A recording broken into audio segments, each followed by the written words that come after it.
Inside my heart, got this everlasting light is shining like the sun. It radiates on everyone, and the more that I give, the more I got to give. And it's the way that I live, it's what I'm living for.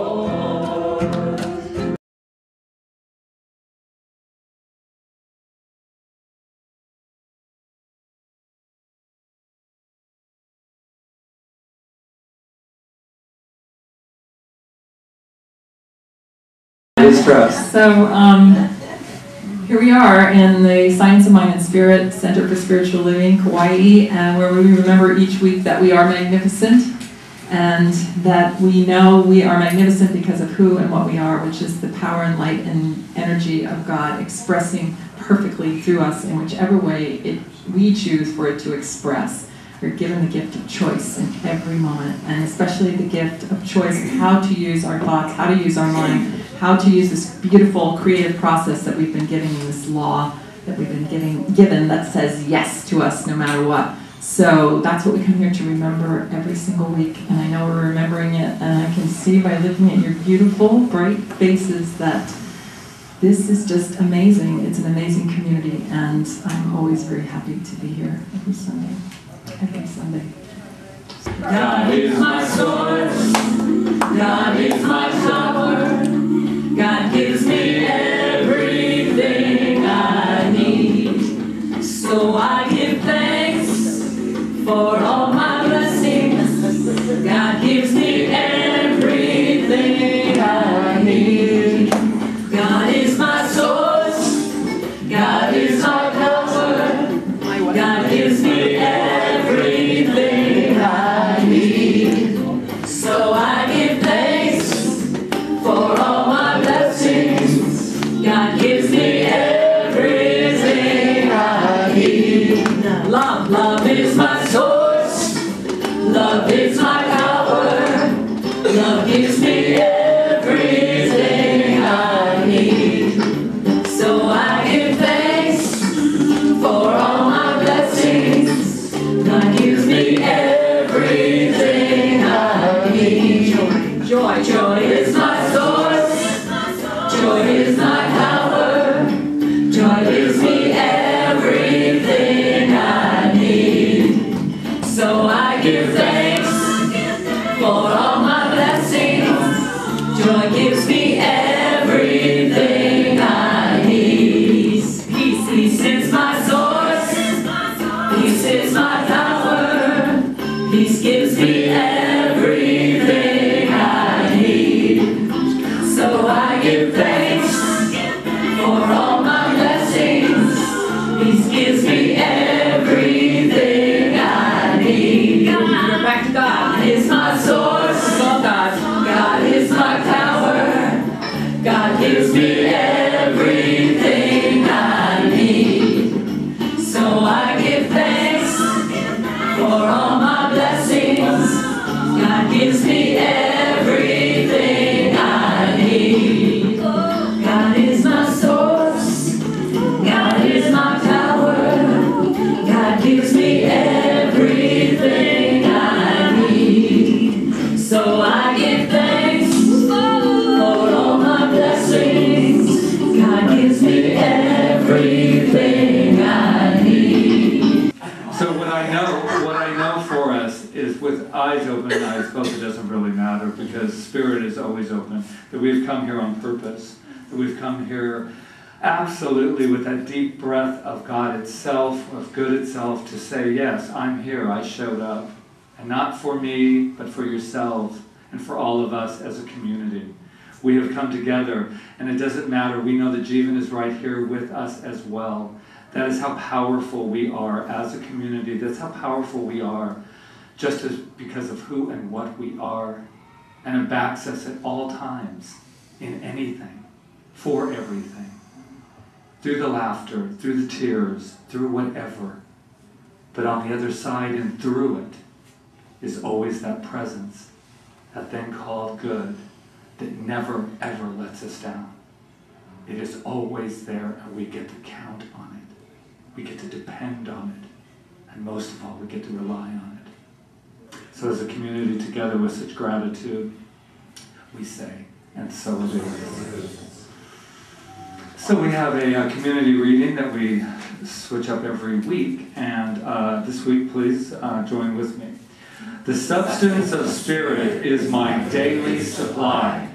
I cannot be without my good. I can see that the constant stream of life flowing to me brings into my experience all that makes life happy and worthwhile. I rest in security, knowing that infinite good is within and is expressing through me. I receive my good.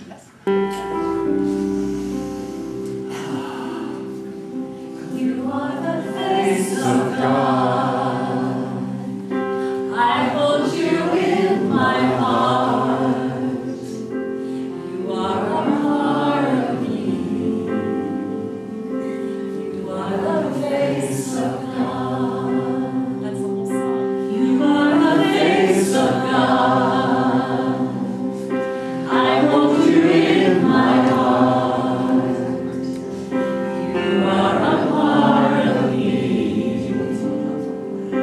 You are the face of God. Okay, so superheroes, huh? Well, I'm kind of linking it like the superhero to Patrick because he'll tell you. I won't even tell you. Oh, no, I won't even tell you that. But I kind of went and looked up some things by Joseph Campbell. Everybody knows Joseph Campbell, right? And A Hero with a Thousand Faces and all of that. And I kind of looked at it and read some of the things and thought, wow, it's like, of course, it's like science of mind. It's so science of mind. Science of mind is ancient wisdom. That's all it is. And Joseph Campbell is definitely ancient wisdom. It's all one thing. And he said, a hero ventures forth from the world of common day into a region of supernatural wonder.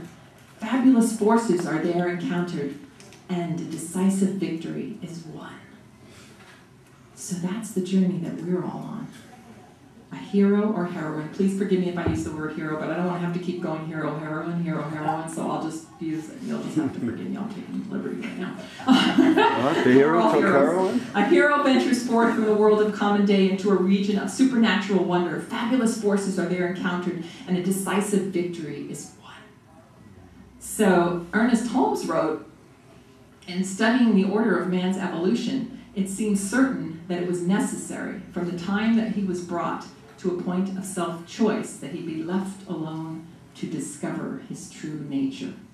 So this is our hero's journey. We're left alone. We don't know why. It's part of our evolution to discover our true nature. That is what we're doing. That's all we're ever doing, no matter what is showing up. So one thing that's good about this is that, there's many things good about it, but is that no one can ever be lost. Just like Joseph Campbell said, a decisive victory is won.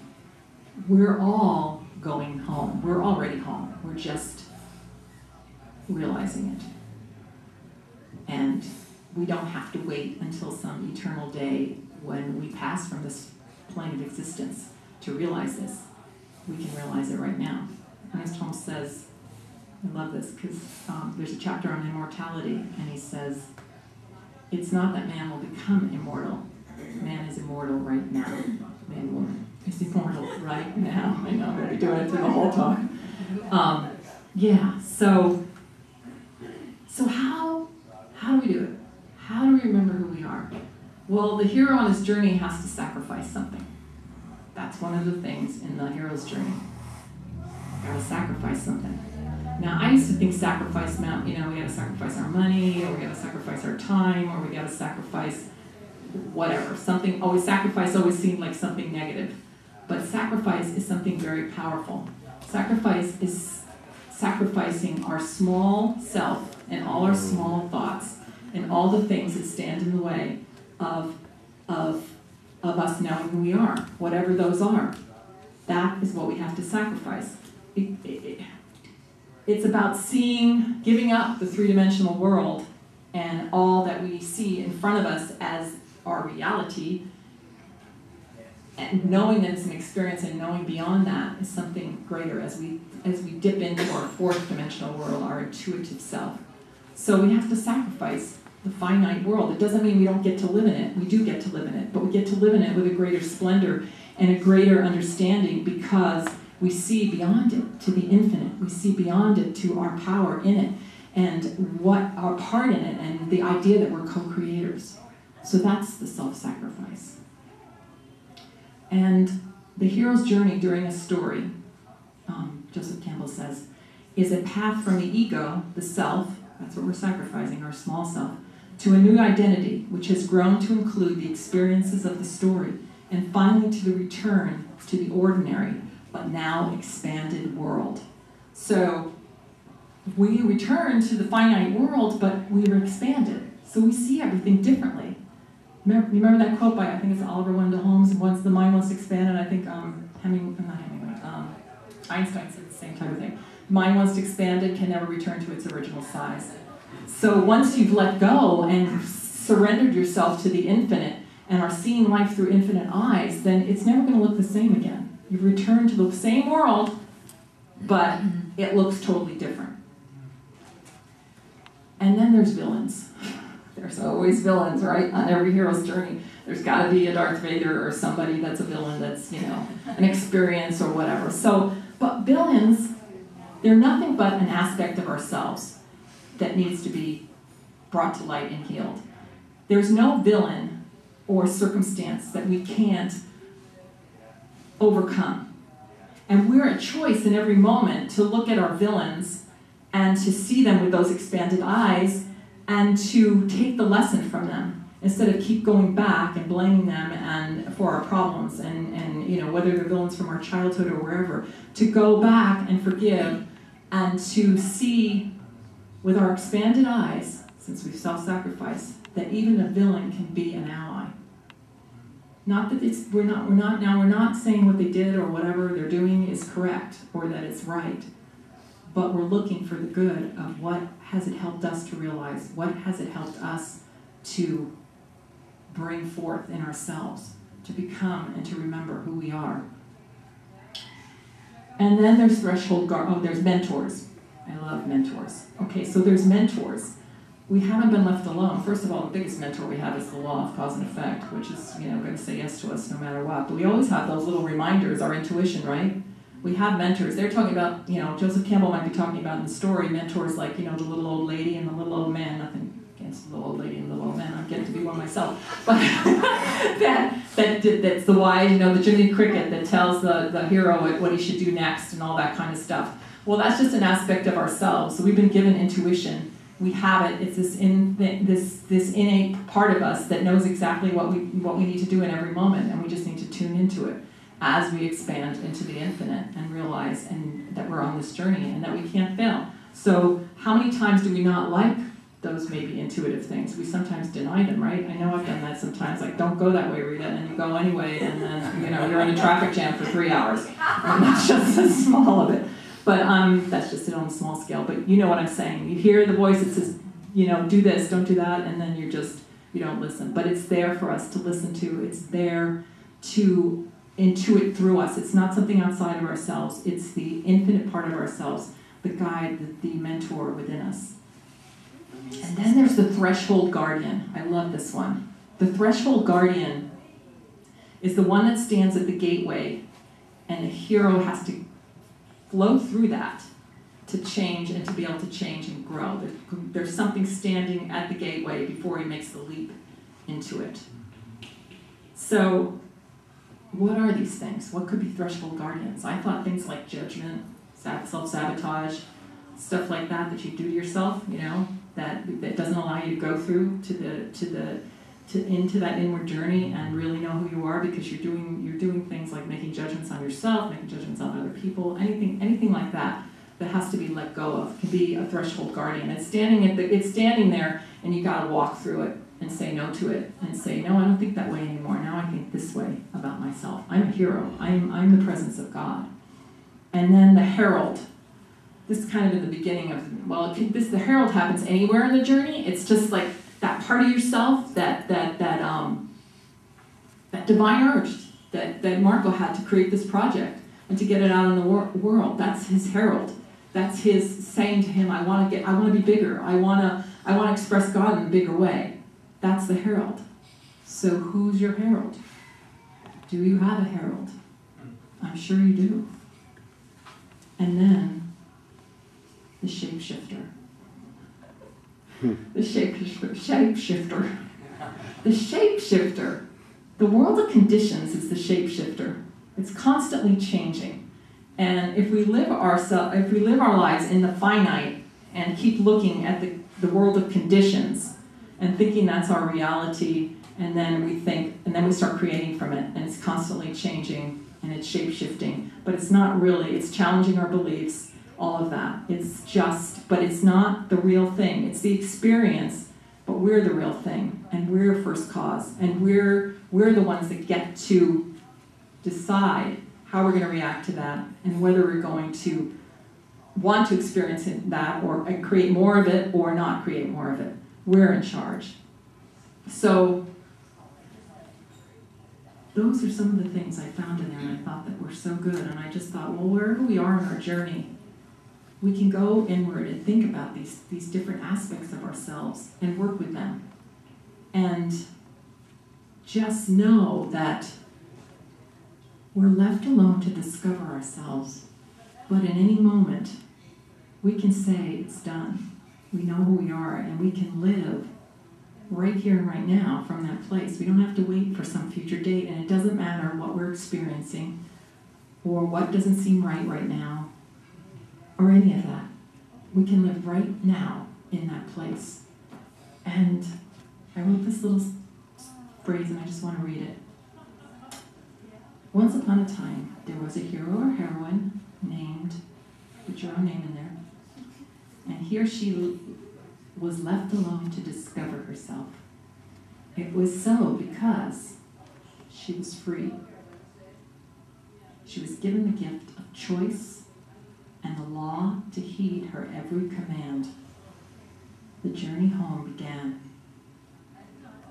Now the beautiful part of this story is, although the road seemed dangerous and filled with frightening twists and turns, the hero was always safe.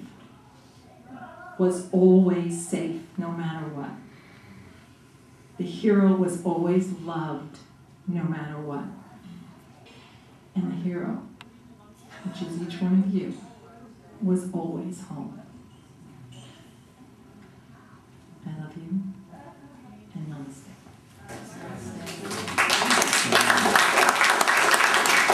So, I started out with from Ernest Holmes. It says, there is a power for good in the universe. And there's two ways that he says this. There's a power in the universe for good, and we can use it. And he also uses, there's a power in the universe greater than we are, and we can use it.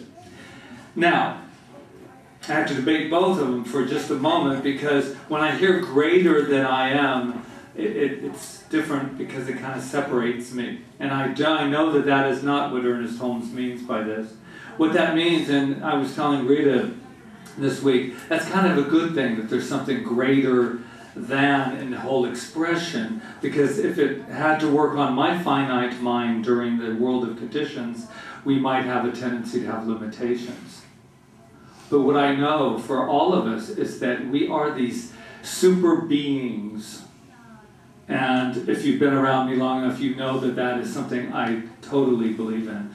But I had looked up superheroes, and what I realized is that each one of us has all of these attributes of superheroes. Like, for instance, there's 6 characteristics of a superhero. Who would have thought? Selfless, integrity, courageous, responsible, accountable, and humble. Hello. I mean, take a look at yourself. But there's also other characteristics, such as a superhero always has a secret identity. Right? I mean, they're always put through a lot. I mean, they're actually people who just kind of want to just hang and not have all the responsibility of a superhero. But they're kind of thrust into it for whatever reason. And I have to share a secret identity with you that I had from the ages of 30 to 40 when I retired. I worked for Marvel Comics, and I spent my entire 10 years as the Amazing Spider-Man. And yes, who would have thunk it, huh? But it was a very, very powerful 10 years of my life. Because a couple things is I got to travel all around the world.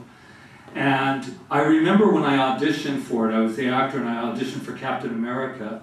And that was the first one. They said, oh, you know. So I walked out there and I thought, this is very, very boring. No offense to Captain America. But if you know my energy, you know it's hard for me just to stand with the shield. Right? So Spidey was the ultimate, but I didn't know who he was really, right? So the president of Marvel said, well, you know, here, put this on.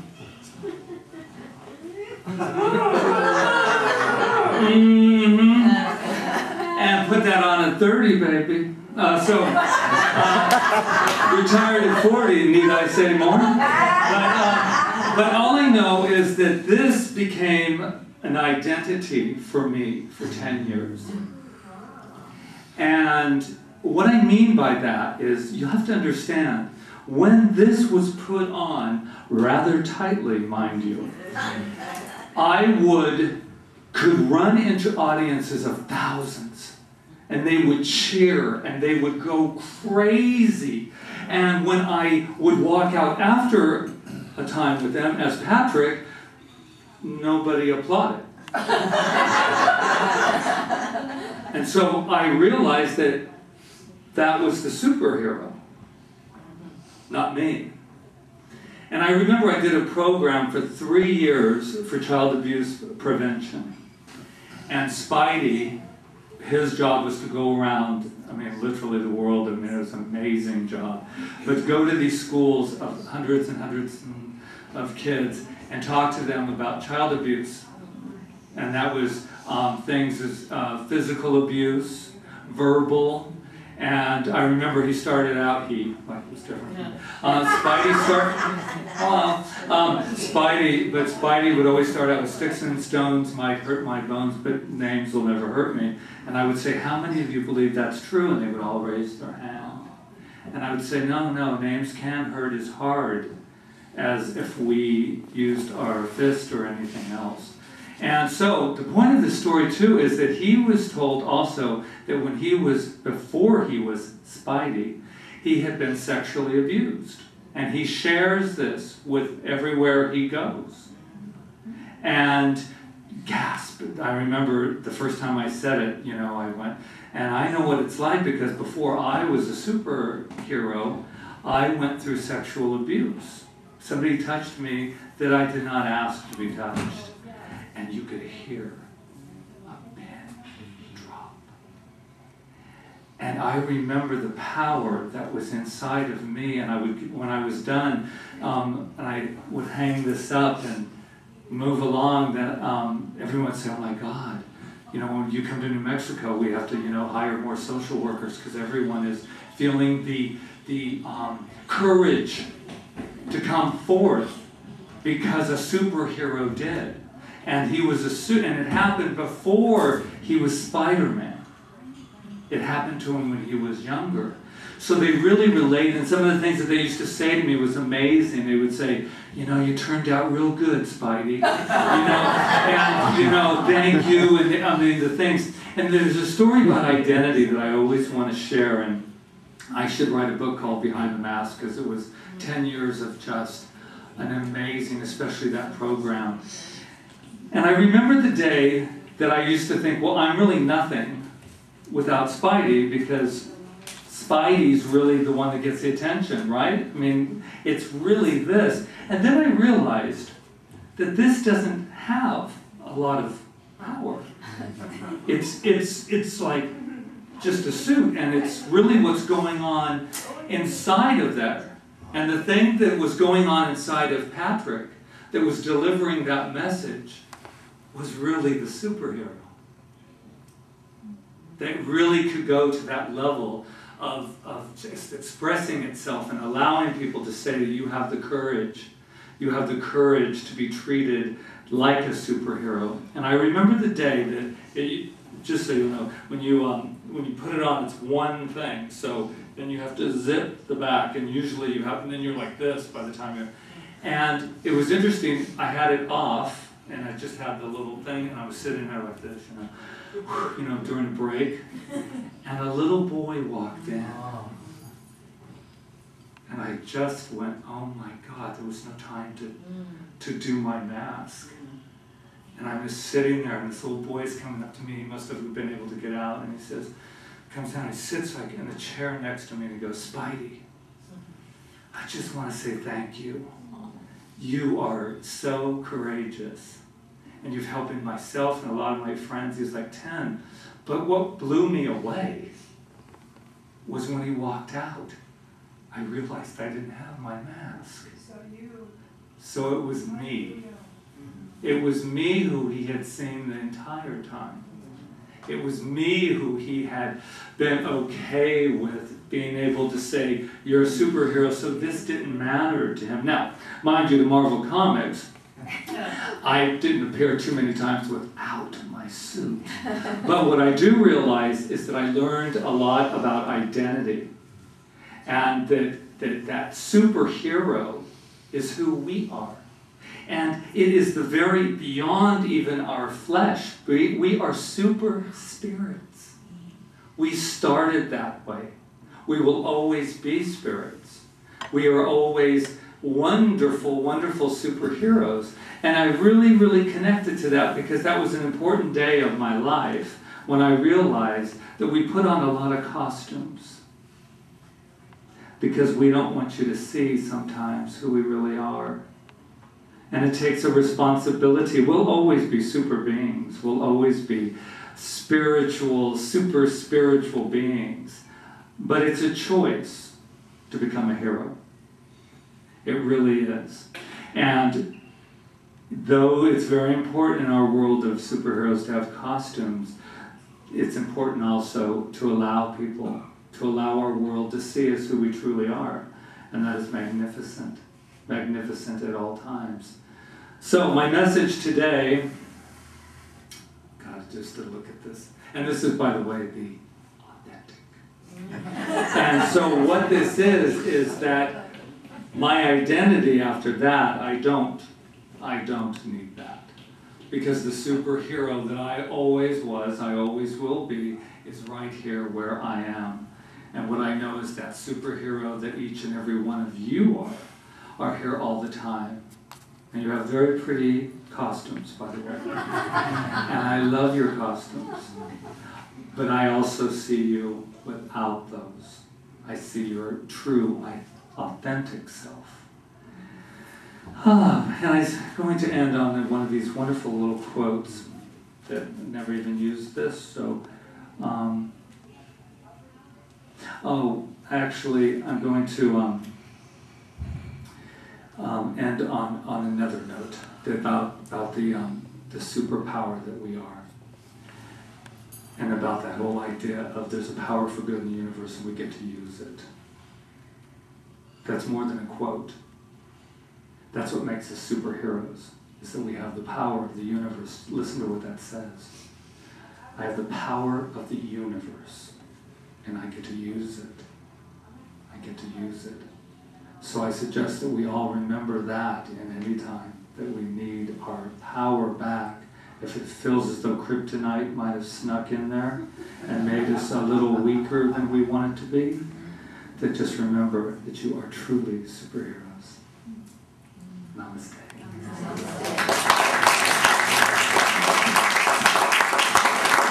Blessed am I, Spirit am I am the infinite within my soul. I have no beginning and I have no end. All this I am. Blessed am I, Spirit am I am the infinite within my soul. I have no beginning and I have no end. All this I am. One more time. Blessed am I, Spirit.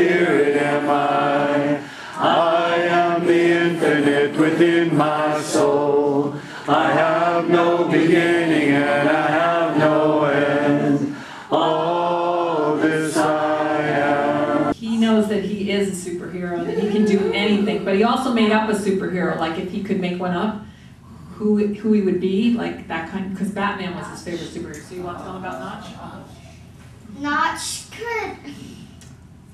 Notch could strike lightning on his villains, and he has super strength. If someone's under something, that he can lift it up with his super strength. That's great. Kelly, let's take your picture. Have a parent moment.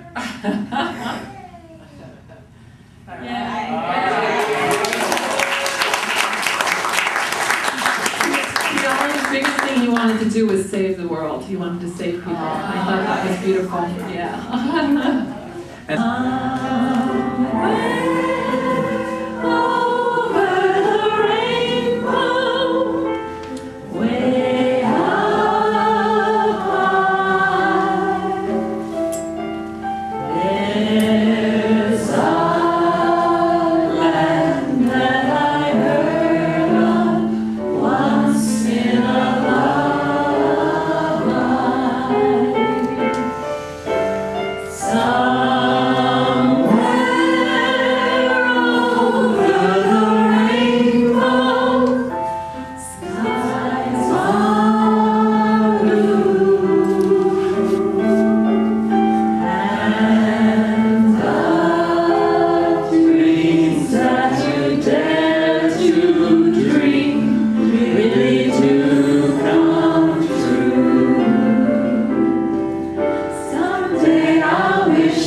What I know is there is an atmosphere in the room right now that is so filled with love, filled with safety, filled with God power.